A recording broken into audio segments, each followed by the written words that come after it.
കൂടി വന്ന എല്ലാ ദൈവമക്കൾക്കും വേഗം വരാമെന്നരുളി ചെയ്ത യേശു കർത്താവിൻ്റെ നാമത്തിൽ എൻ്റെ സ്നേഹവന്ദനം. അനുഗ്രഹത്തിൻ്റെ പുസ്തകമാണ് വിശുദ്ധ ബൈബിൾ. അനുഗ്രഹ സമ്പൂർണമായ പുസ്തകമാണ് വിശുദ്ധ ബൈബിൾ.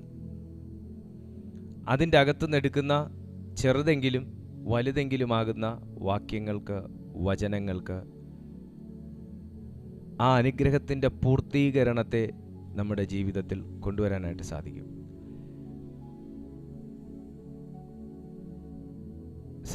നിങ്ങൾ ഈ കോണ് കണ്ടിട്ടുണ്ടോ? ചോളം കോണ്. ആ കോണിൻ്റെ ഏറ്റവും വലിയ ബ്യൂട്ടി എന്താണെന്നറിയാമോ? ആ കോണിൻ്റെ ഏറ്റവും വലിയ ബ്യൂട്ടി, ഒന്ന്, അതിൻ്റെ ഏറ്റവും മനോഹരമായ നിറം, നല്ല യെല്ലോ കളറാണ്. രണ്ട്, അതിൻ്റെ ഏറ്റവും വലിയ ബ്യൂട്ടി, അതിൻ്റെ ഹൈലൈറ്റ് എന്താണെന്ന് ചോദിച്ചാൽ, ഒരുപോലെ അടുങ്ങി അടുങ്ങി അടുങ്ങി അടുങ്ങി ഇരിക്കുന്ന അതിൻ്റെ ഓരോ ആ ബബിൾസ്, അതിൽ ഒരെണ്ണം അടർന്നു മാറിയിട്ട് അതിനെ നോക്കുമ്പോൾ അതിൻ്റെ ബ്യൂട്ടി നഷ്ടപ്പെടുകയാണ്. മറ്റൊരു പ്രത്യേകത എന്താണെന്ന് ചോദിച്ചാൽ, വലിയ ബബിൾസ് എല്ലാം ഒരിടത്ത്, അതിനേക്കാൾ കൊച്ചു ചെറുത് താഴെ, അതിനേക്കാൾ കൊച്ചു, അങ്ങനെ വളരെ മനോഹരമായിട്ടാണ് ദൈവം അതിൻ്റെ ക്രിയേഷൻ നടത്തിയിരിക്കുന്നത്.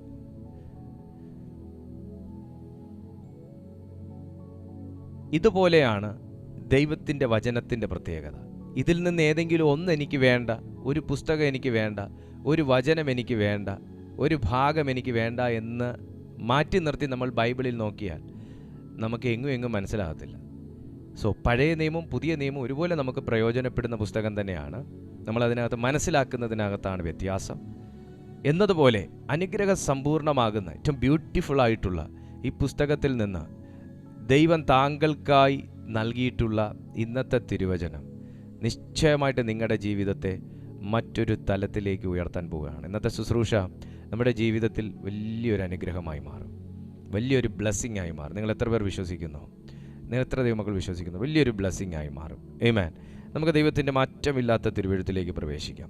യോഹന്നാൻ എഴുതിയ സുവിശേഷം 17-ാമത്തെ അധ്യായം 2-3 തിരുവചനങ്ങൾ. വിശുദ്ധ യോഹന്നാൻ എഴുതിയ സുവിശേഷം 2-ാമത്തെ അധ്യായം വിശുദ്ധ യോഹന്നാൻ എഴുതിയ സുവിശേഷം 17-ാമത്തെ അധ്യായം അതിൻ്റെ 2-3 തിരുവചനങ്ങൾ. നീ അവന് നൽകിയിട്ടുള്ളവർക്കെല്ലാവർക്കും അവൻ നിത്യജീവനെ കൊടുക്കേണ്ടതിന് നീ സകല ജഡത്തിന്മേലും അവന് അധികാരം നൽകിയിരിക്കുന്നുവല്ലോ. ഏക സത്യ ദൈവമായ നിന്നെയും നീ അയച്ചിരിക്കുന്ന യേശു ക്രിസ്തുവിനെയും അറിയുന്നതു തന്നെ നിത്യജീവൻ ആകുന്നു. ഏക സത്യ ദൈവമായ നിന്നെയും നീ അയച്ചിരിക്കുന്ന യേശു ക്രിസ്തുവിനെയും അറിയുന്നതു തന്നെ നിത്യജീവൻ ആകുന്നു. നിത്യമായതും അമർത്യമായതുമാകുന്ന ഒരു ജീവനെക്കുറിച്ച് യോഹന്നാൻ സാക്ഷ്യപ്പെടുത്തുമ്പോൾ, കർത്താവായ യേശു ക്രിസ്തു സ്വർഗത്തിലേക്ക് നോക്കി പ്രസ്താവിച്ച ഒരു പ്രസ്താവനയെക്കുറിച്ചാണ് നമ്മൾ വായിച്ചു കേട്ടത്. മരിച്ചു പോകാത്ത, മാറിപ്പോകാത്ത, നിത്യമായ ദൈവത്തിൻ്റെ നിത്യജീവൻ. ഇത് നമ്മുടെ ജീവിതത്തിൽ ഉണ്ടാകുന്നതും ഉണ്ടായതും ഒരു അറിവിൽ നിന്നാണ്. അറിവിൽ നിന്നാണ് നമ്മുടെ ജീവിതത്തിലേക്ക് ഈ ജീവൻ കയറി വന്നത്. ഈ ജീവൻ ഇവിടെ ഉണ്ടായിരുന്നു. ഈ ജീവനിൽ മനുഷ്യൻ ജീവിച്ചിരുന്നു.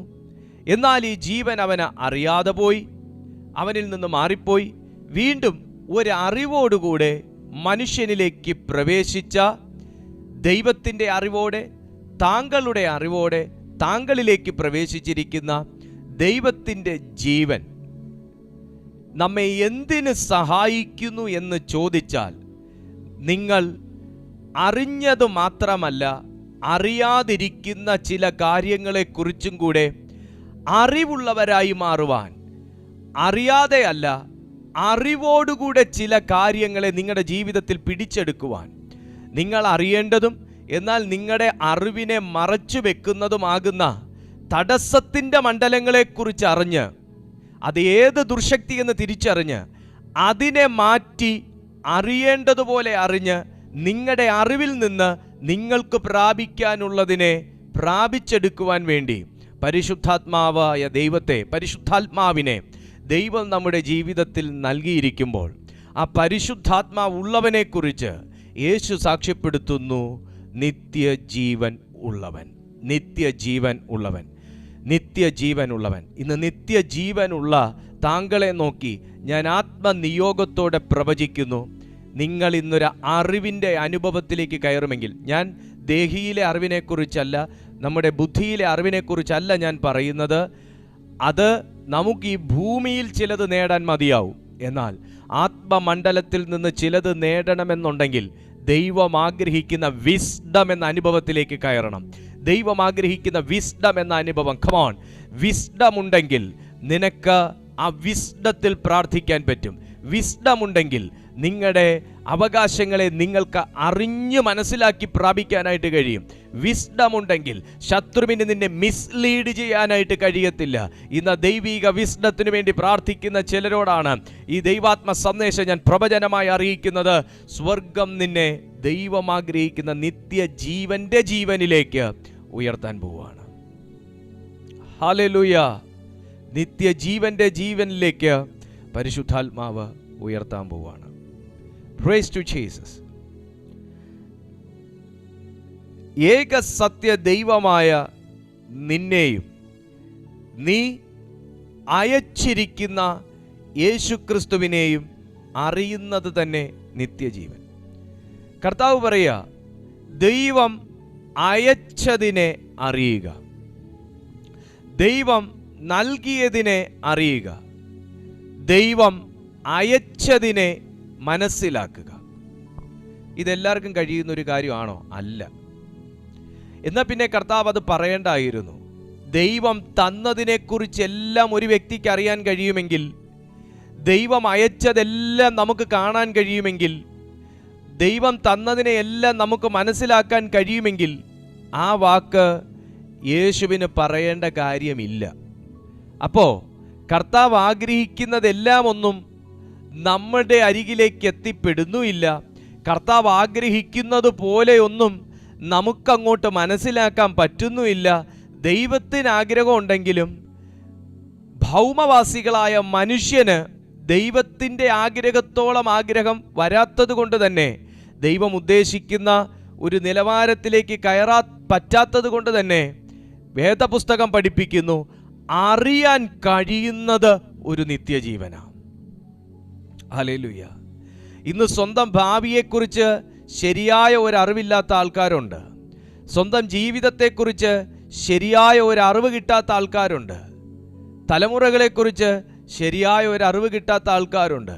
അവിടെയും ഇവിടെയും എന്തെങ്കിലുമൊക്കെ, അല്ലെങ്കിൽ അംശമായത് അറിയാമെന്നുള്ളതല്ലാതെ ദൈവം ആഗ്രഹിക്കുന്ന ആ ഒരു നിത്യജീവന്റെ നിറവെന്ന പോലത്തെ ഒരു അനുഭവം നമുക്കില്ല എങ്കിൽ, ഇന്ന് പരിശുദ്ധാത്മാവ് പറയുന്നു, നീ അയച്ചിരിക്കുന്നതിനെ അറിയുന്ന ചിലതിനെ പരിശുദ്ധാത്മാവ് ഇതിനകത്തുനിന്ന് ഉരുവാക്കാൻ പോവുകയാണ്. നീ അയച്ചിരിക്കുന്നതിനെ അറിയുന്ന. സ്വർഗം യേശുവിനെ നമുക്ക് തന്നത് എന്തിനാണെന്നറിയാമോ? സ്വർഗം യേശുവിനെ നമുക്ക് തന്നത് എന്തിനാണെന്നറിയാമോ? അതിൻ്റെ പുറകെ ആ നാമത്തിൽ നമുക്ക് നൽകുന്നത് എല്ലാം അറിയാൻ വേണ്ടിയിട്ടാണ്. സഹോദര, നീ ദൈവത്താൽ തിരഞ്ഞെടുക്കപ്പെട്ട ഒരു വ്യക്തിയാണെന്ന് നിനക്ക് അറിയാവോ? സഹോദരി, പ്രിയപ്പെട്ട സുഹൃത്തെ, താങ്കൾ ദൈവത്താൽ തിരഞ്ഞെടുക്കപ്പെട്ട ഒരു വ്യക്തിയാണെന്ന് ഒത്തിരി പേര് പറഞ്ഞിട്ടുണ്ട്. പക്ഷേ ഇന്നും അതിന് പൂർണ്ണമാകുന്ന ഒരു ഉത്തരം നിങ്ങൾക്ക് കിട്ടിയിട്ടുണ്ടോ? പലപ്പോഴും നിങ്ങൾ ചിന്തിച്ചിട്ട് തന്നെയുണ്ട്, ശരിക്കും എന്നെ കർത്താവിന് വേണോ? എന്നെ ദൈവം വിളിച്ചത് തന്നെ ആണോ? എന്നെ ദൈവം കണ്ടത് തന്നെ ആണോ? അല്ലെ, എന്നെ ദൈവത്തിൻ്റെ വേലയ്ക്ക് തിരഞ്ഞെടുത്തത് തന്നെ ആണോ? എന്നാൽ പിന്നെ എനിക്ക് എന്താ ഈ പ്രശ്നം? എനിക്കെന്താ ഈ കഷ്ടത? എനിക്കെന്താ ഈ പോരാട്ടം? എനിക്ക് മാത്രം എന്താ ഇങ്ങനെ? സഹോദരി, അതാ ഇന്നത്തെ ചോദ്യം. താങ്കളെ ദൈവം കണ്ടതാണെന്ന്, താങ്കളെ ദൈവം അറിയുന്നു എന്ന് താങ്കൾ ഈ ചോദിക്കുന്നതും ഈ സംഘർഷം അനുഭവിക്കുന്നതും വേദനിക്കുന്നതും നിരാശപ്പെടുന്നതും എല്ലാം ദൈവം കാണുന്നു എന്ന് നിങ്ങൾക്കറിയാവോ? അവിടെയും ഇല്ല, എനിക്കതിന് കഴിയുന്നില്ല, അല്ലെ എനിക്ക് അങ്ങനെ അവിശ്വാസമൊന്നും ഇല്ല, എന്നാലും എനിക്ക് എവിടെയൊക്കെയോ ചില ഉറപ്പിൻ്റെ കുറവുകളുണ്ട് എന്ന് നിങ്ങളുടെ ഉള്ളം നിങ്ങളോട് സംസാരിക്കുന്നുണ്ടെങ്കിൽ, വേദപുസ്തകം ഇത് തന്നെ പറഞ്ഞത്, അങ്ങ് അയച്ചിരിക്കുന്നതിനെ മര്യാദയ്ക്കൊന്ന് അറിയാൻ കഴിയുന്ന ഒരു വ്യക്തി ഇതിനകത്തുണ്ടെങ്കിൽ അവൻ്റെ ഉള്ളിൽ വ്യാപരിക്കുന്ന ജീവനാണ് നിത്യജീവൻ. നിങ്ങൾക്കിപ്പോൾ കത്തുന്നുണ്ടോ? അകത്തേക്ക് കത്തുന്നുണ്ടോ? നിത്യജീവൻ എന്ന് പറയുന്നത് എനിക്ക് സ്വർഗത്തിൽ പോകാനുള്ള സീറ്റ് കിട്ടി എന്നുള്ളതല്ല സുഹൃത്തെ, എന്നുള്ളത് മാത്രമല്ല സുഹൃത്തെ. നിത്യജീവൻ എന്ന് പറയുന്നത് എന്നെ ഇനി പിശാചു തൊടത്തിൽ, എനിക്ക് യേശുനാമം പറയാമെന്നുള്ള ഒരു അവകാശം മാത്രമല്ല സുഹൃത്തെ. അതൊക്കെ ഈ പാക്കേജിനകത്തുള്ളതാ. നിത്യജീവനെക്കുറിച്ച് യേശു പറയുന്നു, ആമേൻ, സമ്മർദ്ദങ്ങളില്ലാതെ, സംശയങ്ങളില്ലാതെ, ആമേൻ ആമേൻ ആമേൻ ആമേൻ പിന്തിരിപ്പൻ മനോഭാവങ്ങളില്ലാതെ, ആമേൻ, മടുപ്പില്ലാതെ, അലസതയില്ലാതെ, ഉറക്കമില്ലാതെ, നെഗ്ലിജൻസ് ഇല്ലാതെ, ഈ പിതാവ് പറഞ്ഞതൊക്കെയും പുത്രന്റെ ബുദ്ധിയിലേക്കും ആത്മാവിലേക്കും കാതുകളിലേക്കും എത്തുവാൻ തടസ്സങ്ങളില്ലാതെ പുത്രൻ ജീവിച്ച അനുഭവത്തെയും ജീവനെയും കുറിച്ചത്രേ പുത്രൻ ഇവിടെ വെളിപ്പെടുത്തുന്നത് നിത്യജീവൻ. ഒന്നും കൂടെ, പിതാവ് പറഞ്ഞതൊന്നും പുത്രന് എത്തുവാൻ തക്കവണ്ണം തടസ്സങ്ങളില്ലാതെ പുത്രൻ ജീവിച്ച അതേ ജീവനെക്കുറിച്ചത്രേ ഇവിടെ വിശുദ്ധ ബൈബിൾ പറയുന്നത് നിത്യജീവൻ. ഈ നിത്യജീവൻ തന്നവനെയും ഈ തന്നവൻ നൽകിയ നിത്യജീവനെയും അറിയുന്നത് തന്നെ നിത്യജീവനാകുന്നു എന്ന് യേശു പറയുമ്പോൾ, ഇന്ന് ദൈവം പകർന്നതുപോലും നമ്മുടെ മേൽ വരാൻ തടസ്സമാ. ദൈവം തന്നതുപോലും നമ്മുടെ ജീവിതത്തിൽ അനുഭവിക്കാൻ തടസ്സമാ. ദൈവം തരാമെന്ന് പറഞ്ഞതുപോലും നമ്മുടെ ജീവിതത്തിലേക്ക് വരാൻ തടസ്സമാ. ആ തടസ്സത്തെ ഒന്ന് ഭേദിക്കാൻ, ദൈവത്തിൻ്റെ നിത്യജീവനിലേക്ക് കയറാൻ, യേശുവിൻ്റെ നാമത്തിൽ അവകാശങ്ങളെ തടയുന്നതിനെ, വിടുതലുകളെ തടയുന്നതിനെ, സമാധാനത്തെ തടയുന്നതിനെ, സ്വസ്ഥതയെ തടയുന്നതിനെ, സ്വൈരജീവിതത്തെ തടയുന്നതിനെ, അഭിഷേകത്തെ തടയുന്നതിനെ, ശുശ്രൂഷയെ തടയുന്നതിനെ തകർത്തു മുൻപോട്ട് പോകാൻ സ്വർഗം നിന്റെ മേൽ ഇന്ന് പിടിപ്പിക്കുന്ന ഒരു തീയായി ഈ നിത്യജീവൻ ഇന്ന് മാറട്ടെ എന്ന് ഞാൻ ആത്മാവിൽ പ്രഖ്യാപിക്കുകയാണ്. പിടിക്കണം ആ തീ, പിടിക്കണം ആ ജീവൻ. നിങ്ങൾക്കൊരു സത്യം അറിയാവോ? ഈ ഷുഗർ പേഷ്യൻസ് പറയുന്നത് നിങ്ങൾ കേട്ടിട്ടുണ്ടോ? എൻ്റെ കൈയുടെ ഈ ടിപ്പിൽ തൊടുമ്പോൾ എനിക്കങ്ങോട്ട് അറിയാൻ പറ്റുന്നില്ല. എൻ്റെ കാല് തട്ടി മുറിഞ്ഞിരിക്കുക, പക്ഷേ അത് തട്ടിയത് എവിടെയാണെന്നോ മുറിഞ്ഞത് എപ്പോഴാണെന്നൊന്നും ഞാൻ അറിഞ്ഞില്ല. അപ്പോൾ ഈ ഷുഗർ ചെക്ക് ചെയ്യുമ്പോൾ അറിയുന്നത് ഷുഗർ ഹൈ ആയിട്ട് നിൽക്കുക. കാരണം അവിടുത്തെ ആ സെൻസേഷൻ, അവിടുത്തെ സെല്ല് മുഴുവൻ അങ്ങ് പോയി. ആ സെൻസേഷൻ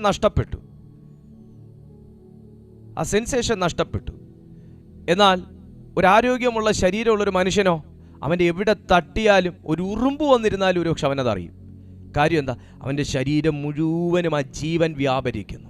സഹോദര, അവിടെയും ഇവിടെയും സെൻസേഷൻ നഷ്ടപ്പെട്ട ക്രിസ്തീയ ജീവിതം കൊണ്ടു നടക്കാനല്ല കർത്താവ് നമ്മളെ വിളിച്ചേ. മനസ്സിലാവുന്നു? അതുകൊണ്ടാ പിശാച് വന്നൊരു ഞോണ്ടിയിട്ട് പോയിട്ട് നമ്മൾ അറിയുന്നില്ല. അവസാനം അവിടെ അങ്ങ് പഴുത്ത് വൃണമാകുമ്പോഴാ നമ്മൾ മനസ്സിലാക്കുന്നത് എന്തോ പോരാട്ടമുണ്ട്. സാത്താൻ വന്ന് നമ്മളിലുള്ളത് കവർന്നെടുത്തോട്ട് പോകുമ്പോഴാ അറിയുന്നില്ല. അവസാനം ഒരു ഭൂതം പുറത്തു പോകാൻ വേണ്ടി പ്രാർത്ഥിക്കുമ്പോഴാണ് അറിയുന്നത്, അയ്യോ എൻ്റെ പഴയ കൃപ നഷ്ടപ്പെട്ടു. അറിയുന്നില്ല. ഇന്ന് അറിവിനെക്കുറിച്ചാണ് സംസാരിച്ചുകൊണ്ടിരിക്കുന്നത് കേട്ടോ. അറിവിനെക്കുറിച്ച്, ദൈവം ആഗ്രഹിക്കുന്ന അറിവ്. നമുക്കറിയാം ഒരുപാട് അറിവുകളുണ്ട്, പക്ഷെ ആ അറിവുകളൊന്നും നിത്യജീവൻ ക്യാരി ചെയ്യാനുള്ള വെസലുകളല്ല.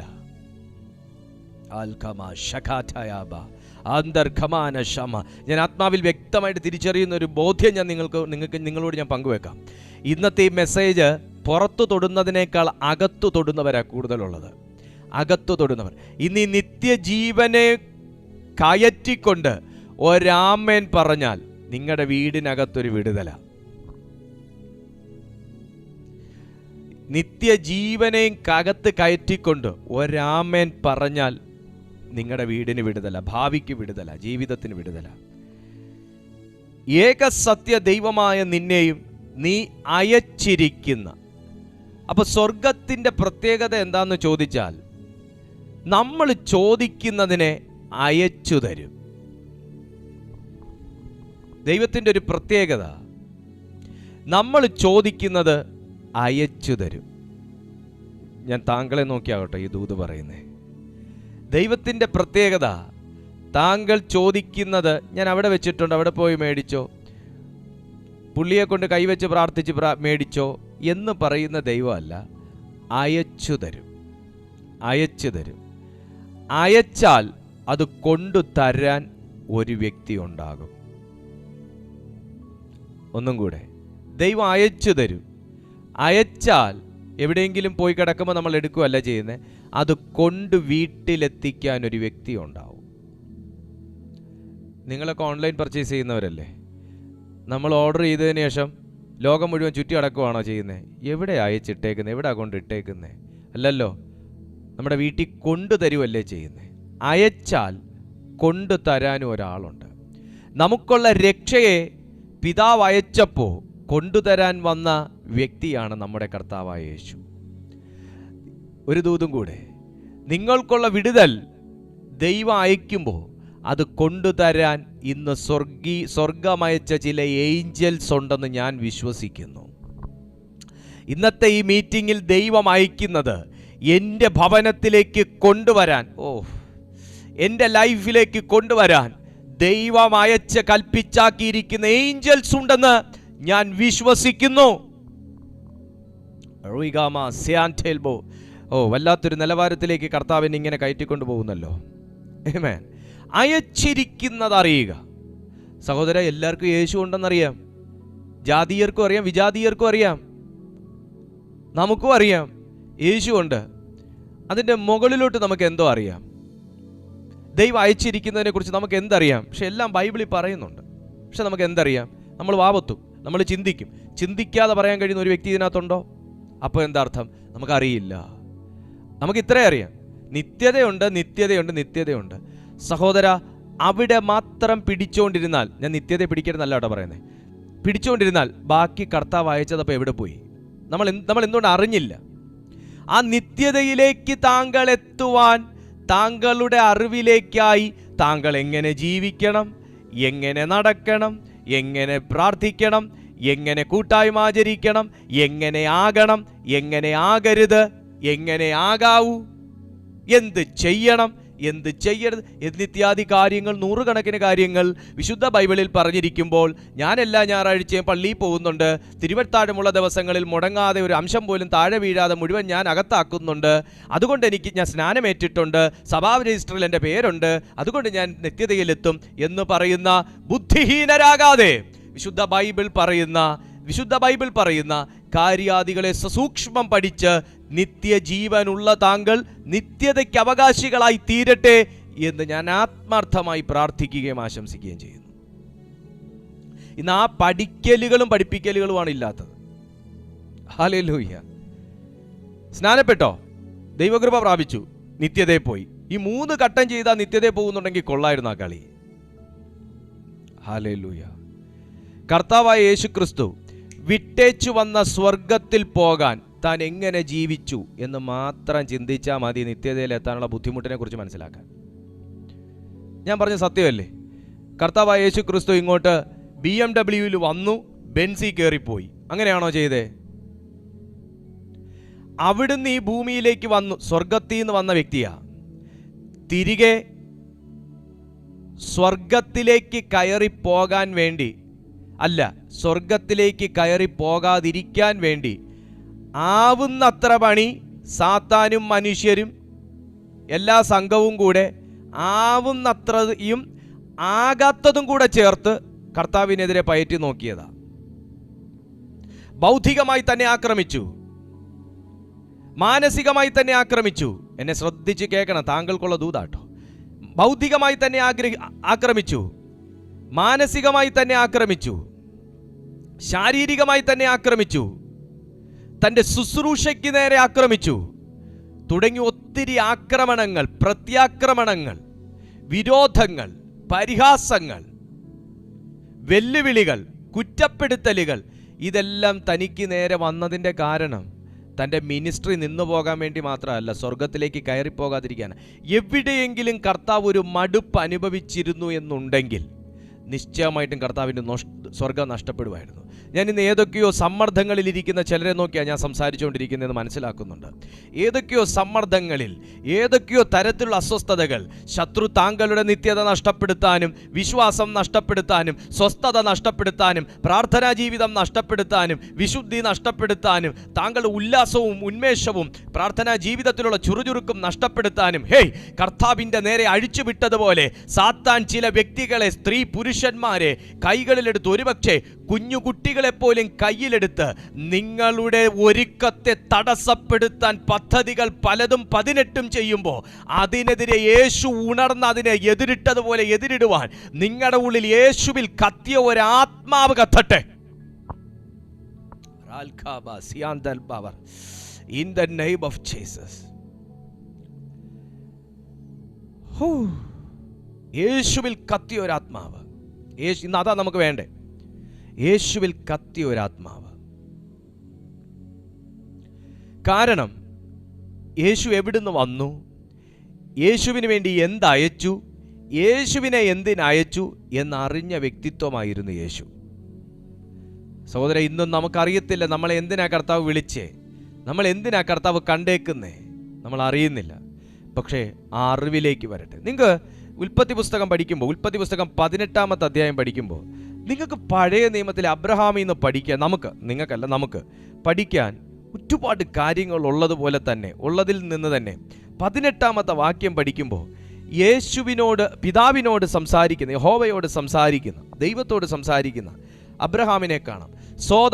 ഇനി എനിക്ക് താങ്കളെ വേണം, ഇനി എനിക്ക് കുറച്ച് കൂടുതൽ താങ്കളെ വേണം. കാരണം ഒരുപക്ഷെ ആ വീട്ടിലെ ഒരുവനായി, ശ്രദ്ധിച്ചേക്കണം, ഒരുപക്ഷെ ആ വീട്ടിലെ ഒരുവനായി, ആ ദേശത്തിലെ ഒരുവനായി, ആ രാജ്യത്തിലെ ഒരുവനായി, ആ ഓഫീസിലെ ഒരുവനായി, ആ പഞ്ചായത്തിലെ ഒരുവനായി ദൈവം താങ്കളെ ആയിരിക്കാം കണ്ടിരിക്കുന്നത്. ആ ഒരുവൻ ആരാണ് എന്ന് ഞാൻ വചനത്തിലൂടെ നിങ്ങൾക്ക് തെളിയിച്ചു തരാം. 18-ാമത്തെ അധ്യായം 26-ാമത്തെ വാക്യം വായിക്കുന്നതിന് മുൻപേ നിങ്ങൾ ഇത്ര അറിയുക. സോദോം ഗൊമോറ പട്ടണം നശിപ്പിച്ച് കളയുവാൻ യഹോവയായ ദൈവം തൻ്റെ ദൂതന്മാരുമായി പുറപ്പെട്ടു വന്നപ്പോൾ അബ്രഹാമിൻ്റെ ഭവനത്തിൽ കയറി. അബ്രഹാമിനെ ദൈവം ബ്ലസ് ചെയ്തു. തൻ്റെ സാറായിക്ക് ഗർഭം ധരിക്കത്തക്ക നിലയിലുള്ളൊരു ബ്ലെസ്സിങ് കൊടുത്തു. ശേഷം അബ്രഹാമിനോട് പറയുവാണ്, ശ്രദ്ധിച്ച് കേൾക്കണം, അബ്രഹാമിനോട് പറയുവാണ്, ഞങ്ങൾ ഇനി പോകുന്നത് സോദോം ഗൊമോറയിലേക്കാണ്.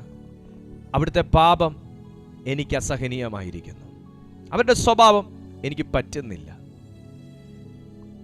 തികച്ചും ദൈവം സംസാരിച്ച സംഭാഷണ രീതി ഇന്ന് നമ്മൾ സംസാരിക്കുന്ന സംഭാഷണ രീതി പോലെയാണ്. കാരണം ഞാൻ മടുത്തു, എന്നെയും കൊണ്ട് പറ്റുന്നില്ല, എനിക്ക് സഹിച്ചു മടുത്തു,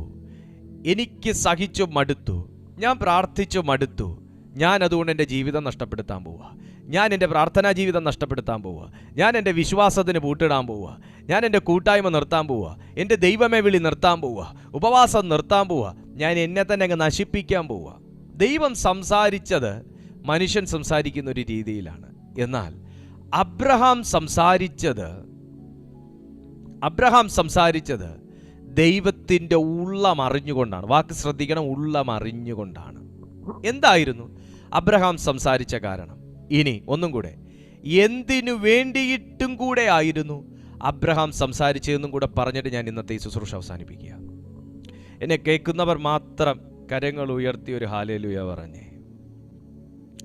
പ്രൈസ് ടു ജീസസ്. അബ്രഹാം സംസാരിച്ചു. എനിക്ക് ഇനി പറയാനുള്ളത്, നിങ്ങൾ ഇന്ന് മുതലെങ്കിലും സംസാരിച്ചു തുടങ്ങണം. സഹോദര, ഒരു ദൂതുകൂടെ ഞാൻ പറയാം. താങ്കളായിരിക്കുന്ന ആ ഇടമുണ്ടല്ലോ, ആ ഭവനമുണ്ടല്ലോ, സഹോദരി, നിങ്ങളായിരിക്കുന്ന ഇടമുണ്ടല്ലോ, ഭവനമുണ്ടല്ലോ, അതിൻ്റെ അകത്ത് എന്തെങ്കിലും ഒന്ന് നടക്കണമെങ്കിൽ ദൈവത്തെ വിളിക്കുന്ന താങ്കൾ അറിയാതെ നടക്കത്തില്ല. അതൊരു പരമസത്യമാണ്. നിങ്ങളായിരിക്കുന്ന പഞ്ചായത്തിൽ, നിങ്ങൾ പ്രാർത്ഥിക്കുന്ന വിഷയങ്ങളിൽ, ഇങ്ങനെ തന്നെ പറയാം, നിങ്ങൾ പ്രാർത്ഥിക്കുന്ന വിഷയങ്ങളിൽ താങ്കൾ അറിയാതെ ഒരു കാര്യം അതിനകത്ത് ദോഷമായിട്ടോ അനുകൂലമായിട്ടോ നടക്കത്തില്ല. ഒരു ദോഷം ആ സോദോം ഗൊമോറായ്ക്ക് വരുത്താൻ പോയപ്പോൾ ദൈവം തന്നോട് പറഞ്ഞിട്ടാ പോയത് അബ്രഹാമിനോട്, ഞാനത് ചെയ്യാൻ പോവാടാ, ഞാനത് ചെയ്യാൻ പോവാ. പക്ഷേ അബ്രഹാമിൻ്റെ മനോഭാവം നമുക്കിന്നും ഉണ്ടെങ്കിൽ അങ്ങനൊരു മനോഭാവം ഉണ്ടെങ്കിൽ സഹോദര, അങ്ങനൊരു വ്യക്തിയെ കൊണ്ടേ, അങ്ങനൊരു മനോഭാവമുള്ളൊരു വ്യക്തിയെ കൊണ്ടേ തമ്പുരാന് എന്തെങ്കിലും ഈ പട്ടണത്തിൽ, ഈ ഭൂമിയിൽ, താങ്കളുടെ ഭവനത്തിൽ ചെയ്യാൻ പറ്റും. എന്തായിരുന്നു അത്? ഇവിടെ പണ്ട് ഈ ഇങ്ങനെ, പണ്ടല്ല ഇപ്പോഴും പറയാറുണ്ട്, എങ്ങനെ പറയുന്ന ഇങ്ങനൊരു പഴഞ്ചൊല്ല് ഞാൻ കേട്ടിട്ടുണ്ട്, ആരാൻ്റെ അമ്മയ്ക്ക് ഭ്രാന്ത് പിടിച്ചാൽ കാണാൻ നല്ല ശേലാണെന്ന്. നിങ്ങളതാരോടും പറയാൻ പോണ്ട. മീൻസ് വല്ലോർക്കും വന്നതിന് എനിക്കെന്നാ എന്നുള്ളൊരു മട്ട്. ആരൊക്കെ എന്നെ തുറിച്ചു നോക്കുന്നു. വല്ലോർക്കും വന്നതിന് എനിക്കെന്നാ, അവർക്ക് പറ്റിയതിന് എനിക്കെന്താ, അവനില്ലെങ്കിൽ എനിക്കെന്താ, അവന് കുറഞ്ഞ എനിക്കെന്താ, അവർക്ക് സംഭവിച്ച എനിക്കെന്താ എന്ന മനോഭാവത്തിൽ എന്നെ ആരെങ്കിലും സ്വാർത്ഥതയിൽ കേൾക്കുന്നുണ്ടെങ്കിൽ ഇന്ന് ആ ഭൂതത്തെ പുറത്ത് കളയണം. അതൊരു ഭൂതമാണ് സുഹൃത്തെ, ഭൂതമാണ് സഹോദരി. ഓ, അയാൾക്കില്ലെങ്കിൽ നമുക്കെന്താ, അയാൾക്ക് നഷ്ടപ്പെട്ട നമുക്കെന്താ, അയാൾക്ക് കിട്ടിയില്ലെങ്കിൽ നമുക്കെന്താ, അയ്യോ അവിടെ കത്തിയ നമുക്കെന്താ, അയാളുടെ കൂര കത്തിയ നമുക്കെന്താ, അവരുടെ വാഴ ഒടിഞ്ഞു വീണാൽ നമുക്കെന്താ. സഹോദര, ഇന്നല്ലെങ്കിൽ നാളെ നീ അല്ലെങ്കിൽ നിന്റെ മക്കളെങ്കിലും വാഴ വയ്ക്കും എന്ന ഓർമ്മയിൽ വേണം അങ്ങനെ ചിന്തിക്കാൻ. വാഴ അവർക്ക് മാത്രമല്ലല്ലോ, വീടും അവർക്ക് മാത്രമല്ലല്ലോ, ദിവസങ്ങളും അവർക്ക് മാത്രമല്ലല്ലോ. ഹല്ലേലൂയ. ഒരു തിങ്കളാഴ്ച കൊണ്ട് ഒരു യുഗം അവസാനിക്കുന്നൊന്നും ഇല്ലല്ലോ. ഒരുപാട് തിങ്കളാഴ്ചകൾ വരും. അവർക്ക് വന്ന തിങ്കളാഴ്ച നമുക്കും വരും, അവർക്ക് വന്ന വെള്ളിയാഴ്ച നമുക്കും വരും, അവർക്ക് വന്ന ഞായറാഴ്ച നമുക്കും വരും എന്നോർത്താൽ നമുക്കെല്ലാവർക്കും നല്ലതാ. അബ്രഹാമേ, ഞാൻ സോദോം ഗൊമോറ അങ്ങ് നശിപ്പിക്കാൻ പോവുക. അറിവിനെ കുറിച്ചാണ് പറഞ്ഞു വരുന്നത്. നശിപ്പിക്കാൻ പോവുക ആണോ? അതിന് കുഴപ്പമൊന്നുമില്ല. അവിടെ തീ പിടിച്ചാൽ ഞങ്ങളുടെ ഇവിടെ ഒന്നും പടരത്തൊന്നുമില്ല, നല്ല ദൂരമുണ്ട് എന്ന് വേണമെങ്കിൽ പറഞ്ഞിട്ട് ദൈവം കൊടുത്ത അനുഗ്രഹവും പ്രാപിച്ച് സാറ പ്രസവിച്ചു കൊടുക്കുന്ന മക്കളെയും വളർത്തി അബ്രഹാമിന് ജീവിക്കാം. പക്ഷേ ശുശ്രൂഷ പകർന്നിട്ടുണ്ടെങ്കിൽ ശ്രദ്ധിച്ച് കേൾക്കണം. ഒരാത്മഭാരം, ഒരു അമിത ഭാരം, ഒരു ഒരു ഒരു ആത്മീയ സംഘർഷം ഈ വാക്ക് കേട്ടപ്പോൾ അബ്രഹാമിന്റെ ഉള്ളിലുണ്ടായി. നമുക്കുണ്ടാവോ? മറ്റൊരു വ്യക്തിക്ക് അസുഖമെന്ന് പറഞ്ഞാൽ നമുക്ക് ഉള്ളം കത്തുവോ? നമുക്ക് വേണ്ടപ്പെട്ട, എന്തിനാ മറ്റുള്ളവരെ പറയുന്നത്, നമുക്ക് പരിചയമുള്ള ഒരാൾക്ക് സുഖമില്ല എന്ന് പറഞ്ഞാൽ അകം കത്തുവോ? നമുക്ക് പരിചയമുള്ളൊരു വ്യക്തി, ആൾ ഹെൽപ്ലെസ് ആണ്, ആൾക്ക് അങ്ങോട്ടും ഇങ്ങോട്ടും പോകാൻ പറ്റാത്തൊരവസ്ഥയിലാണ് എന്ന് പറഞ്ഞാൽ നമ്മുടെ ഉള്ളം അലിയോ? പുള്ളി ഭയങ്കരമായിട്ട് സ്ട്രഗിൾ ചെയ്യുക എന്ന് പറഞ്ഞാൽ നമ്മുടെ മനസ്സ് കത്തുവോ? ആത്മാവ് ചലിക്കുവോ? എന്നിട്ട് നമ്മൾ പറയുന്നത് ഭയങ്കര അഭിഷേകം ആനയാന്നൊക്കെ. എന്തുകൊണ്ട് അബ്രഹാമിൻ്റെ മക്കൾ എന്ന് നമുക്കൊക്കെ ഒരു അവകാശം കിട്ടിയെന്ന് മനസ്സിലായോ? ഒരാത്മാവുള്ള മനുഷ്യനായിരുന്നു മക്കളെ, ആത്മാവുള്ള മനുഷ്യനായിരുന്നു. അതുകൊണ്ട് ആത്മീയനായത്. അബ്രഹാമിൻ്റെ മക്കളെ നമ്മളെ വിളിച്ചത് ആത്മാവുള്ള മനുഷ്യരാ. ഇന്ന് നമുക്ക് കാണാം ഡമ്മികളെ കാണാം, ക്രിസ്ത്യൻ ഡമ്മികൾ. എന്നോട് പരിഭവം തോന്നരുത്. ഒന്ന് പറഞ്ഞേ, എനിക്ക് ക്രിസ്ത്യൻ ഡമ്മി ആവണ്ടെന്നൊന്ന് പറഞ്ഞു. ഞാൻ പറയുക, എനിക്ക് ക്രിസ്ത്യൻ ഡമ്മി ആകണ്ട, എനിക്ക് ക്രിസ്ത്യൻ ഡമ്മി ആകണ്ട. ക്രിസ്ത്യൻ ഡമ്മികൾക്കല്ല കർത്താവ് നിത്യജീവനെ ഒരുക്കി വെച്ചിരിക്കുന്നത്. ക്രിസ്ത്യൻ ഡമ്മിയുടെ മേൽ നിത്യജീവൻ പകർന്നിട്ട് നടത്താൻ വേണ്ടി കർത്താവിന് ആളില്ലാതിരിക്കുവാണ്. ക്രിസ്ത്യൻ ഡമ്മികളെ അല്ല, ക്രിസ്ത്യൻ ഡമ്മികൾക്ക് വേണ്ടി ഭവനമൊരുക്കാൻ പോകുന്നു എന്നല്ല യേശു കർത്താവ് പഠിപ്പിച്ചത്. ആത്മാവുള്ളവന് വേണ്ടി, ഹൃദയമുള്ളവന് വേണ്ടി, മനസ്സലിവുള്ളവന് വേണ്ടി, വിശ്വസ്തന് വേണ്ടി, സ്നേഹിതന് വേണ്ടി, ജീവൻ കളയുന്ന മനോഭാവമുള്ളവന് വേണ്ടി, കർത്താവിനെ സ്നേഹിക്കുന്നവന് വേണ്ടി അത്രേ അവൻ ഭവനമൊരുക്കാൻ പോയി എന്ന് വചനം പറയുന്നു. എന്നാൽ ഈ ചോദ്യം അല്ലെങ്കിൽ ഈ ഒരു സന്ദേശം ആ പട്ടണത്തിൽ ആരോടെങ്കിലും പറഞ്ഞാൽ ഈ ദൈവം, യഹോവയായ ദൈവവും ഈ ദൂതന്മാരും ക്രിസ്ത്യൻ ഡമ്മിയെ കണ്ടിട്ടേ പോകത്തുള്ളൂ. പക്ഷെ അബ്രഹാമിനോട് ഒന്ന് പറഞ്ഞപ്പോൾ അബ്രഹാം തലചൊറിയാൻ തുടങ്ങി, അബ്രഹാമിൻ്റെ കൈ വിറയ്ക്കാൻ തുടങ്ങി, അബ്രഹാമിൻ്റെ ഉള്ളം കലങ്ങാൻ തുടങ്ങി. അബ്രഹാം ദൈവത്തോട് സംസാരിക്കാൻ തയ്യാറായി. മക്കളെ ഒന്ന് ശ്രദ്ധിച്ച് കേട്ടെ. പല വാർത്തകൾ നിങ്ങൾക്ക് നാവ് ചലിപ്പിക്കാൻ പറ്റാതെ ലോക്കിട്ട് വെക്കും. പല വാർത്തകൾ. കാരണം നിങ്ങളുടെ മൈൻഡ് ബ്രേക്ക് ചെയ്യുന്ന ചില വാർത്തകൾ, അയ്യോ എന്ന് നമ്മൾ നിലവിളിച്ചു പോകത്തക്ക ചില ആഘാതമുണ്ടാകുന്ന വാർത്തകൾ പ്രാർത്ഥിക്കാൻ പോലും കഴിയാത്ത രീതിയിൽ നമ്മളെ പൂട്ടിക്കളയും. പക്ഷേ അബ്രഹാം അങ്ങോട്ടും ഇങ്ങോട്ടും വെപ്രാളപ്പെട്ട് നടന്നിട്ട് വെമ്പല് കൊണ്ട് ദൈവത്തോട് സംസാരിക്കാൻ തയ്യാറായി. ചില ആഘാതങ്ങൾ കാരണം പ്രാർത്ഥനയ്ക്ക് പോലും പൂട്ടുവീണ ചിലരോട് പരിശുദ്ധാത്മാവ് പറയുന്നു, നീ സംസാരിക്കണം, അതാ എൻ്റെ ദൈവത്തിന് ഇനി കേൾക്കേണ്ടേ. നീ സംസാരിക്കണം, അതാ എൻ്റെ ദൈവത്തിന് കേൾക്കേണ്ട. അബ്രഹാം പറയുക, യഹോവയായ ഞാൻ സോദോമിൽ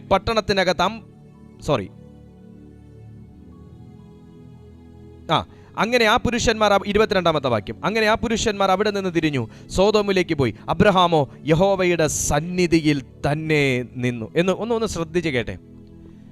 ഈ ദൈവത്തോട് സംസാരിക്കാൻ കഴിയുന്ന ആരാന്നറിയാവോ? ദൈവത്തിനൊരു സന്നിധി ഉണ്ട് എന്ന് അറിയുന്നവനാ. അറിയുന്നവനാ. മക്കളെ, നമ്മൾ ഈ തുടക്കം മുതൽ ഇതാ പഠിച്ചുകൊണ്ടിരിക്കുന്നത്. നീ അയച്ച യേശുക്രിസ്തുവിനെയും അറിയുന്നത് തന്നെ. ഈ അറിവാ വിഷയം. നമുക്കെല്ലാം അറിയാം. ബൈബിളിൽ 66 പുസ്തകങ്ങൾ ഉണ്ടെന്ന് അറിയാം എന്ന് പറയുന്നതാണ് അറിവ് എന്നാരെങ്കിലും കരുതുന്നുണ്ടെങ്കിൽ, ഉൽപ്പത്തി എങ്ങനെ ഉണ്ടായി, വെളിപ്പാട് എങ്ങനെ വന്നു നിന്നു എന്ന് പറയുന്നതാണ് വെളിപ്പാട് എന്ന് നമ്മൾ ആരെങ്കിലും നമ്മുടെ മൂഢബുദ്ധിയിൽ ചിന്തിച്ചു വെച്ചിട്ടുണ്ടെങ്കിൽ, വിശുദ്ധ ബൈബിളിൽ മറ്റൊരറിവിനെക്കുറിച്ച് പറയുന്നു, നീ അറിഞ്ഞതല്ല അറിവ്, അറിയാൻ കിടക്കുന്നതേ ഉള്ളൂ. നീ അറിയുന്നത് തന്നെ നിത്യജീവനാകുന്നു. പ്രാർത്ഥിച്ചാൽ മറുപടി കിട്ടുമെന്ന് എല്ലാവർക്കും അറിയാം. പക്ഷേ എങ്ങനെ പ്രാർത്ഥിച്ചാൽ മറുപടി കിട്ടുമെന്നും എങ്ങനെയൊക്കെയാണ് പ്രാർത്ഥിക്കേണ്ടതെന്നും പ്രാർത്ഥന ഏതൊക്കെ രീതിയിലാണെന്നും സത്യം പറഞ്ഞാൽ എനിക്ക് പോലും മര്യാദയ്ക്ക് അറിഞ്ഞൂടാ. പ്രാർത്ഥിക്കുന്നു. ഈ അറിഞ്ഞൂടാ എന്നുള്ളതാണ് സുഹൃത്തെ അറിവ്. വിശുദ്ധൻ ഇനിയും തന്നെ വിശുദ്ധീകരിക്കട്ടെ എന്ന് ബൈബിൾ പറയുന്നത് നിങ്ങൾ കേട്ടിട്ടില്ലേ? അഴുക്കുള്ളവൻ ഇനിയും അഴുക്കാടട്ടെ, കേട്ടിട്ടില്ലേ? വിശുദ്ധൻ ഇനിയും തന്നെ വിശുദ്ധൻ ഇനിയും തന്നെ വിശുദ്ധീകരിക്കട്ടെ. ഞാൻ വിശുദ്ധീകരിച്ചല്ലോ, ഞാൻ വിശുദ്ധീകരിക്കപ്പെട്ടല്ലോ, അതെൻ്റെ ഒരു അറിവാണ്. പക്ഷേ നിനക്കിനിയും വിശുദ്ധീകരിക്കാനുണ്ട് എന്നുള്ളതാണ് അറിവ്. ബൈബിൾ പറയുക, അയച്ചതിനെ അറിയുക. സുഹൃത്തെ, ഈ അയച്ചിരിക്കുന്നില്ലേ, ഇതിനെ ഒന്ന് മര്യാദയ്ക്ക് അറിയുന്നതാണ് അറിവ്. ഇതറിയുന്നവനെയാണ് ഇത് അറിയുന്നവനെയാണ് സാത്താന് ഭയം. അപ്പോൾ അബ്രഹാം ഈ ദൈവത്തിൻ്റെ സന്നിധിയിൽ തന്നെ നിന്ന്, എന്നെ കേൾക്കുന്ന പ്രിയപ്പെട്ടവരെ, നിങ്ങൾക്ക് പ്രാർത്ഥിക്കാൻ ഒരു കൊച്ചു മുറി ഉണ്ടെന്നിരിക്കട്ടെ, നിങ്ങൾക്ക് കരയാൻ ഒരു ചെറിയ മുറിയുണ്ട്, ഒരു ചെറിയ ഇരിപ്പിടമുണ്ടെന്നിരിക്കട്ടെ, നിങ്ങൾക്ക് പ്രാർത്ഥിക്കാൻ ഒരു പഴയ പായുണ്ടെന്നിരിക്കട്ടെ, നിങ്ങൾക്ക് ചാരിയിരിക്കാൻ പെയിൻറ് പോയ ഒരു മതിലുണ്ടെന്നിരിക്കട്ടെ, നിങ്ങൾക്കിരിക്കാൻ ഒരു പഴയ കസേര ഉണ്ടെന്നിരിക്കട്ടെ, നിങ്ങൾക്കിരിക്കാൻ ഒരു കൊച്ചു പൂന്തോട്ടമുണ്ടെന്നിരിക്കട്ടെ, നിങ്ങൾക്കിരിക്കാൻ ഒരു കൊച്ചു മരത്തണലുണ്ടെന്നിരിക്കട്ടെ, നിങ്ങൾക്കിരിക്കാൻ ഒരു കൊച്ചു പലകയുണ്ടെന്നിരിക്കട്ടെ. സുഹൃത്തെ, നീ ഇരിക്കുന്ന ഇടം ദൈവത്തിൻ്റെ സന്നിധിയായി മാറുമെന്ന തിരിച്ചറിവാണ് യഥാർത്ഥ അറിവ്. ഞാനൊരു ദൂതൂടെ പറയാം. ഞാൻ പറഞ്ഞ ഈ മുറിപ്പലകയുണ്ടല്ലോ, ഞാൻ പറഞ്ഞ ഈ പഴയ ചുമരുണ്ടല്ലോ, ഞാൻ പറഞ്ഞ ഈ പൂന്തോട്ടമുണ്ടല്ലോ, ഞാൻ പറഞ്ഞ ഈ കൊച്ചുമുറിയുണ്ടല്ലോ, ഞാൻ പറഞ്ഞ ഈ കൊച്ചു കട്ടിലുണ്ടല്ലോ, ആ കൊച്ച് ഇടത്ത് വിശ്വസ്തനായി ഇരിക്കുന്നവൻ്റെ പ്രാർത്ഥനയാണ് വലിയ ദുഷ്ടന്റെ കോട്ട കൊത്തളങ്ങളെ തകർക്കുന്നത്. ഒരുപക്ഷെ നിനക്ക് കയറിച്ചെല്ലാൻ കഴിയാത്ത ഇടത്ത് നിന്റെ കുടുസു മുറിക്കകത്തിരുന്നുള്ള പ്രാർത്ഥനകൾക്ക് കയറിച്ചെല്ലാൻ കഴിയും. ഒരുപക്ഷെ നിന്റെ കൈ നീട്ടിയാൽ എത്താത്ത ഇടങ്ങളിലേക്ക് നീ ഇരുന്ന് പ്രാർത്ഥിച്ചാൽ ചെല്ലുന്ന ദൂതന്മാർ തയ്യാറാകും.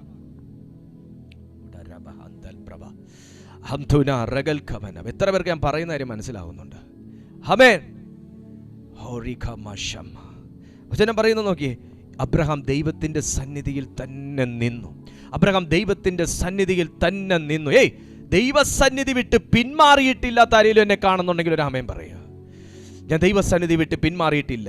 ഞാൻ നശിക്കുമെന്ന വാർത്ത കേട്ടിട്ട് ഇപ്പോഴും ദൈവത്തിൻ്റെ സന്നിധി നിൽക്കുന്നേ.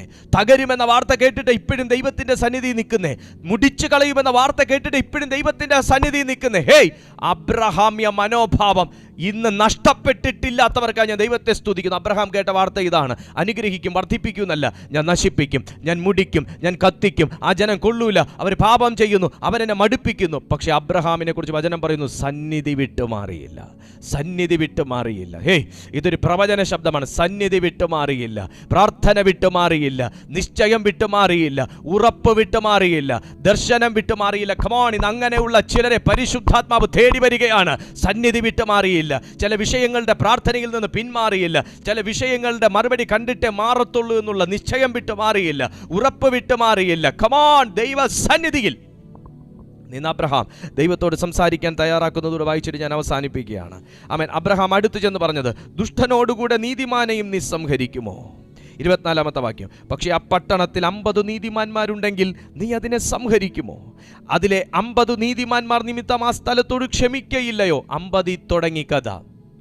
പട്ടണം നശിപ്പിക്കരുതേ ദൈവമേ, ഇതാ വാക്ക്. കാരണം എന്താ? ഒരു സഹോദരൻ അവിടെ ഉണ്ട്, ലോത്ത്. എന്നെ പിണങ്ങിപ്പോയതാ, എന്നാൽ ഒരു സഹോദരൻ അവിടെയുണ്ട്. ഞാനൊരു ദൂത് പറയുക, ഒരു വ്യക്തിയെ പ്രതി ദൈവം തൻ്റെ തീരുമാനത്തിന് മാറ്റം വരുത്തും. ദൈവം മാറ്റം വരുത്തു എന്നാ പറഞ്ഞ്. ആ പട്ടണം നശിപ്പിച്ചു, പക്ഷെ കർത്താവ് കള്ളം പറഞ്ഞിട്ടില്ല. നീതിമാന്മാരുണ്ടെങ്കിൽ ഞാൻ മാറ്റും, ആ തീരുമാനം മാറ്റും. ഇന്ന് ഏതെങ്കിലും അകന്ന് നിൽക്കുന്ന ലോത്തിന് വേണ്ടി പ്രാർത്ഥിക്കുന്നുണ്ടോ? മാറി നിൽക്കുന്ന ലോത്തിന് വേണ്ടി പ്രാർത്ഥിക്കുന്നുണ്ടോ? വിട്ടുപോയ ലോത്തിൻ്റെ മടങ്ങിവരവിന് വേണ്ടി പ്രാർത്ഥിക്കുന്നുണ്ടോ? ഒരു മടങ്ങിവരവ് ജീവിതത്തിൽ ഉണ്ടാകണേ എന്ന് പറഞ്ഞ് പ്രാർത്ഥിക്കുന്നുണ്ടോ? നശിച്ചു പോകല്ലേ കർത്താവേ എന്ന് പറഞ്ഞ് പ്രാർത്ഥിക്കുന്നുണ്ടോ? നശിപ്പിച്ച് കളയരുതേ എന്ന് പറഞ്ഞ് പ്രാർത്ഥിക്കുന്നുണ്ടോ? വചനം പറയുക, നീ പറഞ്ഞാൽ ഞാൻ ചെയ്യും. പക്ഷെ അങ്ങനെ ആയിരിക്കണം. 50 നീതിമാന്മാരുണ്ടെങ്കിൽ ആ പട്ടണത്തെ നശിപ്പിക്കുമോ? അബ്രഹാം സംസാരിക്കാൻ തയ്യാറാകുകയാണ്. ഈ 25-ാമത്തെ വാക്യം, ഇങ്ങനെ നീ ഒരു നാളും ചെയ്യുന്നതല്ലല്ലോ. നീതിമാൻ ദുഷ്ടനെ പോലെ ആകത്തക്കവണ്ണം ദുഷ്ടനോടുകൂടെ നീതിമാനെ നീ ഒരു നാളും കൊല്ലുകയില്ല എന്ന് പറഞ്ഞ് 26-ാമത്തെ വാക്യം വരുമ്പോൾ പറയുന്നത്, അതിന് യഹോവ, ഞാൻ സോദോമിൽ പട്ടണത്തിനകത്ത് 50 നീതിമാന്മാരെ കാണുന്നുവെങ്കിൽ അവരുടെ നിമിത്തം ആ സ്ഥലത്തോടൊക്കെയും ക്ഷമിക്കും. ഞാനൊരു ദൈവശബ്ദം അറിയിക്കുക. നിങ്ങളുടെ വീട്ടിൽ 5 പേരുണ്ടോ, 4 പേരുണ്ടോ, 3 പേരുണ്ടോ, 7 പേരുണ്ടോ, നിങ്ങൾ ഒരു വ്യക്തിയെ പ്രതി ദൈവം നിങ്ങളുടെ ഭവനത്തോട് ക്ഷമിക്കും. നിങ്ങളൊരു വ്യക്തിയെ പ്രതി ദൈവം നിന്റെ വീടിനെ സന്ദർശിക്കും. നിങ്ങളൊരു വ്യക്തി ദൈവസന്നിധി വിട്ട് പിന്മാറാത്തത് പ്രതി ദൈവം പുതിയ പ്രവൃത്തികൾ ചെയ്യും. ദൈവം പറയുന്നു, ഒരുവനുണ്ടെങ്കിലും ഞാൻ വരും എന്നാണ് പറഞ്ഞത്. ഒരുവനുണ്ടെങ്കിലും ഞാൻ വരും, ഒരുവനുണ്ടെങ്കിലും ഞാൻ തയ്യാറാകും. കാണാതെ പോയ ഒന്നിനെ തേടി 99നെയും മാറ്റി നിർത്തിയിട്ട് ഒന്നിനു വേണ്ടി ദൈവം ഇറങ്ങിയത് എന്തിനാണെന്നറിയാമോ? ആ ഒന്നായിരിക്കാം ദൈവസന്നിധി വിട്ട് പിന്മാറാതെ നിൽക്കുന്നത്. ഈ 99നെ നമ്പാനൊന്നും പറ്റത്തില്ല. പക്ഷെ ആ ഒന്നിനെ കർത്താവിന് വിശ്വാസമാണ്. സുഹൃത്തെ, ഭയങ്കര കൂട്ടത്തെ ഒന്നും അല്ല കേട്ടോ. ഒരെണ്ണ അകത്ത് തീ കത്തുന്ന, ജീവനുള്ള, കലർപ്പില്ലാത്ത, കറയില്ലാത്ത ഒരെണ്ണം ഉണ്ടെങ്കിൽ തമ്പുരാൻ അവന് വേണ്ടി എന്തും ചെയ്യും. ഹല്ലേലൂയ. നിങ്ങളുടെ വീട്ടിൽ എഡ്യൂക്കേഷനുള്ള ഒത്തിരി പേര് കാണും, നിങ്ങൾക്ക് അത്രയൊന്നും കാണൂല. പക്ഷേ അകത്ത് ആത്മാവ് എണ്ണയുമുള്ള താങ്കൾ ഒരെണ്ണ വീട്ടിൽ ഉണ്ടെങ്കിൽ കർത്താവ് എന്തും ചെയ്യും. 50 വെച്ച് തുടങ്ങി. 50 വെച്ച് അബ്രഹാമിൻ്റെ സംസാരം തുടങ്ങി. താഴേക്ക് വരുമ്പോൾ 50 മാറി 5 കുറഞ്ഞാൽ അങ്ങ് നശിപ്പിക്കുമോ എന്ന് ചോദിച്ചു. യഹോവ പറഞ്ഞു, ഇല്ലടാ, 45 എണ്ണമെങ്കിലും ഉണ്ടെങ്കിൽ ഞാൻ ആ പട്ടണത്തോട് ക്ഷമിക്കും, ഞാൻ നശിപ്പിക്കത്തില്ലടാ. താഴേക്ക് വരുമ്പോൾ പിന്നെയും 5 കുറഞ്ഞു. 40 ഉണ്ടെങ്കിൽ നശിപ്പിക്കുമോ കർത്താവേ? പറഞ്ഞു, ഇല്ലടാ, ഞാൻ 40 ഉണ്ടെങ്കിലും നശിപ്പിക്കത്തില്ല. ആ 40നെ പ്രതി ഞാൻ ആ പട്ടണത്തോട് ക്ഷമിക്കും. താഴേക്ക് വരുമ്പം 30 20 15 5 പിന്നെ 1. ഇപ്പോൾ ഒരു പ്രാവശ്യം മാത്രം ഞാൻ സംസാരിക്കും, പക്ഷേ 10 പേരെ കണ്ടാലോ എന്ന് പറഞ്ഞു. ഞാൻ 10 പേരുടെ നിമിത്തം നശിപ്പിക്കയില്ല എന്ന് അവൻ അരുളി ചെയ്തു. യഹോവ അബ്രഹാമിനോട് അരുളി ചെയ്തു തീർന്ന ശേഷം അവിടെ നിന്ന് പോയി. അബ്രഹാമും തൻ്റെ സ്ഥലത്തേക്ക് മടങ്ങിപ്പോയി. 50 തുടങ്ങിയ കഥ 10 വന്നു നിന്നു. എന്തുകൊണ്ട് അബ്രഹാമിനെ ഇത്രയും നേരം സംസാരിക്കാൻ, ദൈവത്തിൻ്റെ സ്വഭാവം നമുക്ക് എല്ലാവർക്കും അറിയാം, ഇത്രയും നേരം സംസാരിക്കാൻ ദൈവം അനുവദിച്ചു? സുഹൃത്തെ, അബ്രഹാമിൻ്റെ കൗണ്ട് അല്ല ദൈവത്തെ ആകർഷിച്ചത്, അബ്രഹാമിൻ്റെ ആത്മഭാരമാണ് ദൈവത്തെ ആകർഷിച്ചത്. അബ്രഹാമിന് ആ പട്ടണത്തോടുള്ള ഒരു വേദന, ആ പട്ടണം നശിച്ചു പോകുന്നത് കൊണ്ട്, ആ ജനം നശിച്ചു പോകുന്നത് കൊണ്ട്, കൂട്ടത്തിൽ തൻ്റെ സഹോദരനും കുടുംബവും അതിനകത്ത് വെണ്ണീറായി പോകുന്നത് കൊണ്ടുള്ള തൻ്റെ വേദന. മക്കളെ, ആരെങ്കിലുമൊക്കെ നേടാൻ വേണ്ടി പ്രാർത്ഥിച്ചുകൊണ്ടിരിക്കുവാണോ? പട്ടണങ്ങൾക്ക് വേണ്ടി പ്രാർത്ഥിക്കുന്നവർ ഇതിനകത്തുണ്ട്, രാജ്യങ്ങൾക്ക് വേണ്ടി പ്രാർത്ഥിക്കുന്നവർ ഇതിനകത്തുണ്ട്, പാപികളുടെ മാനസാന്തരത്തിന് വേണ്ടി പ്രാർത്ഥിക്കുന്നവർ ഇതിനകത്തുണ്ട്, ഒരു മടങ്ങി വരവിന് വേണ്ടി പ്രാർത്ഥിക്കുന്നവർ ഇതിനകത്തുണ്ട്. ഞാൻ ആ ദൂത് പറയുക, താങ്കളെ പ്രതി ദൈവം അവരെ പിടിക്കും. താങ്കളുടെ പ്രാർത്ഥനയെ പ്രതി ദൈവം അവരെ മടക്കി വരുത്തും. താങ്കളുടെ വിശ്വാസവും നിലപാടിനെയും പ്രതി ദൈവം അവരെ സന്ദർശിക്കും. ലോത്തിനെ കൊന്നുകളഞ്ഞില്ല ദൈവം, അബ്രഹാമിനെ പ്രതി ലോത്തിന് രക്ഷപ്പെടാൻ അനുവാദം കൊടുത്തു, ആ പട്ടണത്തെ നശിപ്പിച്ചു. സുഹൃത്തെ, നിന്റെ രാവും പകലുമുള്ള കണ്ണുനീരും പ്രാർത്ഥനയും എൻ്റെ ദൈവത്തിൻ്റെ സന്നിധിയിൽ വൃഥാവായി പോകത്തില്ല. അത് മറുപടി കാണും. ഒരറിവ് മതി, ഒരൊറ്റ അറിവ് മതി. നിങ്ങളിൽ അതിനുള്ളൊരു ജീവൻ ദൈവം ഇട്ടിട്ടുണ്ട്. അങ്ങനെ പ്രാർത്ഥിക്കാനുള്ളൊരു ജീവൻ, അങ്ങനെ പ്രാർത്ഥിക്കാനുള്ളൊരു കൃപ, അങ്ങനെ പ്രാർത്ഥിക്കാനുള്ളൊരു അഭിഷേകം കർത്താവ് നിങ്ങളുടെ മേലിട്ടിട്ടുണ്ട്. ഇന്ന് വിശ്വസിക്കുന്ന ദൈവമക്കൾ മാത്രം ഒരാമേൻ പറഞ്ഞേ. വിശ്വസിക്കുന്ന ദൈവമക്കൾ മാത്രം ഒരാമേൻ പറഞ്ഞേ. ഹല്ലേലൂയ. ഇന്ന് ദൈവം താങ്കളുടെ ജീവിതത്തെ സന്ദർശിക്കാൻ പോവുകയാണ്. നിങ്ങൾ എത്ര പേർ വിശ്വസിക്കുന്നു? നിങ്ങളൊരു വ്യക്തിയെ പ്രതി കർത്താവ് ചില വ്യക്തികളെ മടക്കിക്കൊണ്ടുവരാൻ പോവുക. നിങ്ങളൊരു വ്യക്തിയെ പ്രതി പരിശുദ്ധാത്മാവ് ഒരു വ്യക്തിയെ മടക്കിക്കൊണ്ടുവരാൻ പോവുക. നിങ്ങളൊരു വ്യക്തിയുടെ പ്രാർത്ഥനയെ പ്രതി ഒരു മാനസാന്തരം ദൈവം വരുത്താൻ പോവുക. നിങ്ങളൊരു വ്യക്തിയുടെ പ്രാർത്ഥനയെ പ്രതി കമോൺ ഷൈഡൽ പ്രഭാർഖമ ആംതുനി ബ്രിഗൽഖമ ശഗദേ റിഗൽഖമ അംദർ പ്രബോഷിക അധുരി ബ്രിഗാഥന പ്രാർത്ഥിച്ചേ. നിങ്ങളൊരു വ്യക്തിയെ പ്രതി കർത്താവ് അത്ഭുതം ചെയ്യും കുഞ്ഞെ. നിങ്ങളൊരു വ്യക്തിയെ പ്രതി ദൈവം അത്ഭുതം ചെയ്യും കുഞ്ഞെ. നിങ്ങളൊരു വ്യക്തിയെ പ്രതി പരിശുദ്ധാത്മാവ് അത്ഭുതം ചെയ്യും കുഞ്ഞെ. പ്രാർത്ഥിക്കുക, പ്രാർത്ഥിക്കുക, പ്രാർത്ഥിക്കുക. 30 പേരുണ്ടെങ്കിലോ 25 പേരുണ്ടെങ്കിലോ 15 പേരുണ്ടെങ്കിലോ അല്ല, താങ്കൾ ഒരു വ്യക്തി പ്രാർത്ഥിക്കാനുണ്ടെങ്കിൽ ചിലർക്ക് മാനസാന്തരം നടക്കും. താങ്കൾ ഒരു വ്യക്തി പ്രാർത്ഥിക്കാനുണ്ടെങ്കിൽ ചില വ്യക്തികൾ മടങ്ങി വരും.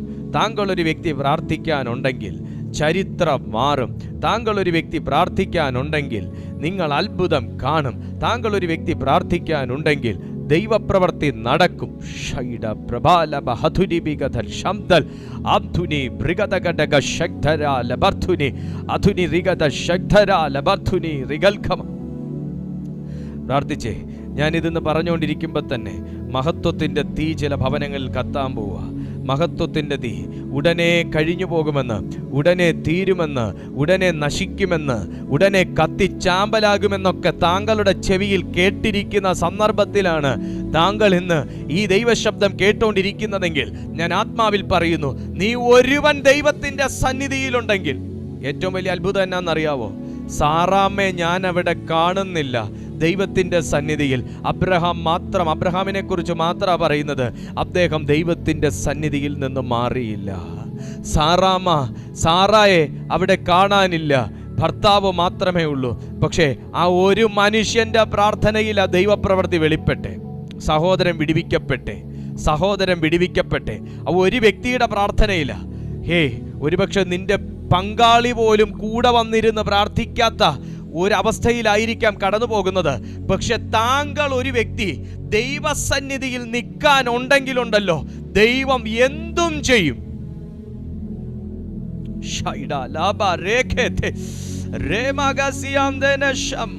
താങ്കൾ ഒരു വ്യക്തി ദൈവത്തിന് വേണ്ടി നിൽക്കാൻ തയ്യാറായാലുണ്ടല്ലോ, ദൈവം എന്തും ചെയ്യും.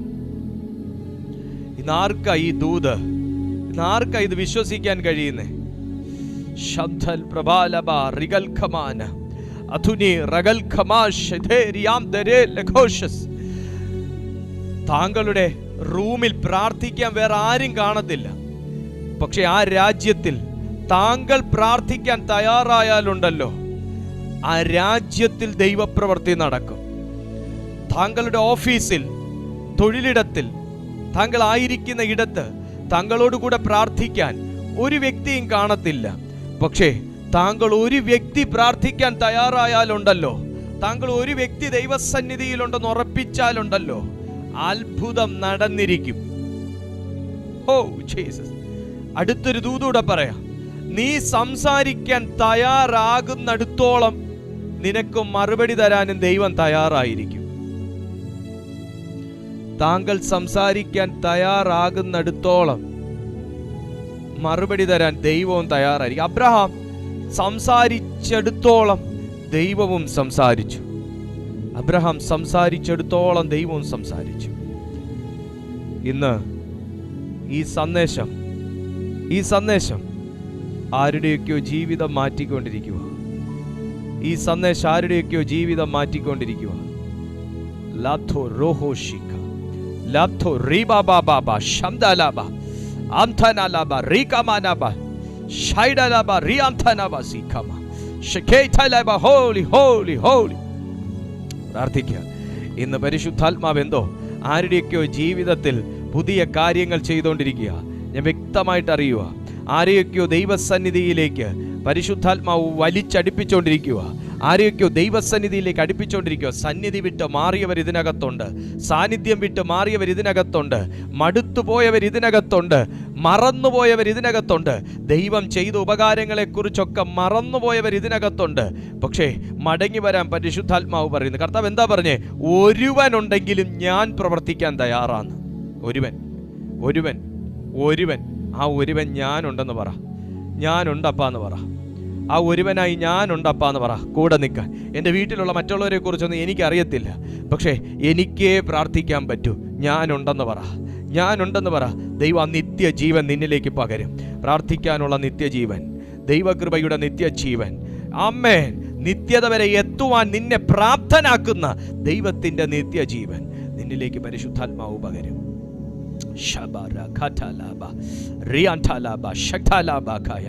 വിശ്വസിക്കുന്നവർ മാത്രം ഒന്ന് ചേർന്ന് ആമേൻ പറ.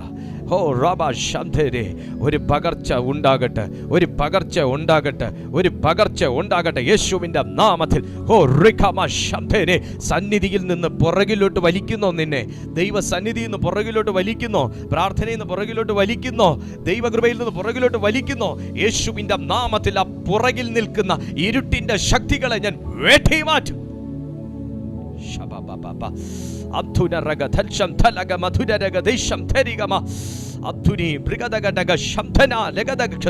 ആത്മാവിൽ ഒന്ന് സംസാരിക്കുക. ആത്മാവിൽ സംസാരിക്കുക. ആത്മാവിൽ സംസാരിക്കുക.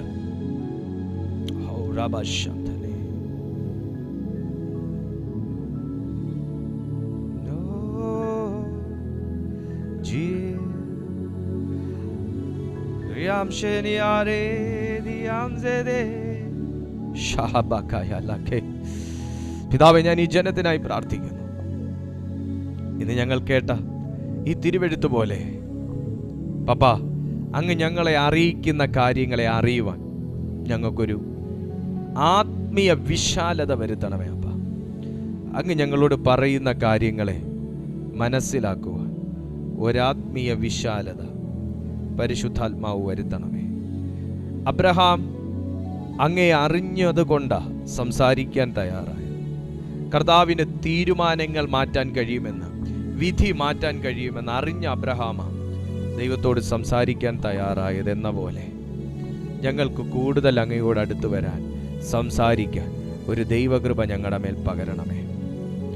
അങ്ങയുടെ പവിത്രമാകുന്ന കരങ്ങളിലേക്ക് എന്നെ കേൾക്കുന്ന, കാണുന്ന, ഈ കൂട്ടായ്മ അറ്റൻഡ് ചെയ്യുന്ന ഓരോ ജനത്തെയും ഞാൻ ഏൽപ്പിച്ച് പ്രാർത്ഥിക്കുന്നു. പിതാവേ, ഇപ്പോൾ യൂട്യൂബിൽ ഞങ്ങളെ കാണുന്നവർക്കായി ഞാൻ ദൈവസന്നിധിയിൽ പ്രാർത്ഥിക്കുന്നു. യേശുവിൻ്റെ നാമത്തിൽ ഇവരുടെ ജീവിതത്തിൽ ദൈവിക സന്ദർശനമുണ്ടാകട്ടെ. ഒരു അബ്രഹാമ്യ ഭവനം സന്ദർശിച്ചതുപോലെ ഒരു ദൈവിക സന്ദർശനം ഇന്ന് ഈ സന്ദേശത്തിൽ വിശ്വസിക്കുന്ന, ദൈവത്തിൽ വിശ്വസിക്കുന്നവന്റെ ഭവനത്തിൽ ഉണ്ടാകട്ടെ. അവിടുന്ന് അങ്ങനെ ചെയ്ത സ്നേഹത്തിനായി നന്ദി. എല്ലാ മഹത്വം അങ്ങേക്ക് യേശുവിൻ നാമത്തിൽ തന്നെ. ആമേൻ, ആമേൻ, ആമേൻ. ദൈവമായ കർത്താവ് നിങ്ങളെ അനുഗ്രഹിക്കട്ടെ. പ്രിയപ്പെട്ടവരെ, നിങ്ങളുടെ പ്രാർത്ഥനാ വിഷയങ്ങളൊക്കെ ഞങ്ങളെ ഇതിൽ തന്നെ കാണുന്ന നമ്പറിൽ നിങ്ങൾ അറിയിക്കുക. ദൈവം നിങ്ങളെ സഹായിക്കട്ടെ. എല്ലാ ദിവസവും നമ്മുടെ മീറ്റിംഗ് രാവിലെ 6:30 മണിക്കും വൈകുന്നേരം 6:30 മണിക്കും ഉണ്ട്. നിങ്ങളെല്ലാവരും ജോയിൻ ചെയ്യുന്നതോടൊപ്പം മറ്റുള്ളവരെ കൂടെ ഈ കൂട്ടായ്മയിലേക്ക് നിങ്ങൾ കൂട്ടി വരുത്തിയാട്ടെ. അനേകർക്ക് ഈ ശുശ്രൂഷ ഒരു അനുഗ്രഹമായിരിക്കട്ടെ, ഒരു ബ്ലെസ്സിങ് ആയി മാറട്ടെ എന്ന് ഞാൻ ആശംസിക്കുന്നു. നമുക്ക് അടുത്ത ദിവസം തമ്മിൽ കാണാം. അതുവരെ അത്യുന്നതൻ്റെ ചിറകിൻ്റെ കീഴിൽ സർവശക്തനായ ദൈവം നമ്മളെല്ലാവരെയും സൂക്ഷിക്കട്ടെ. God bless you.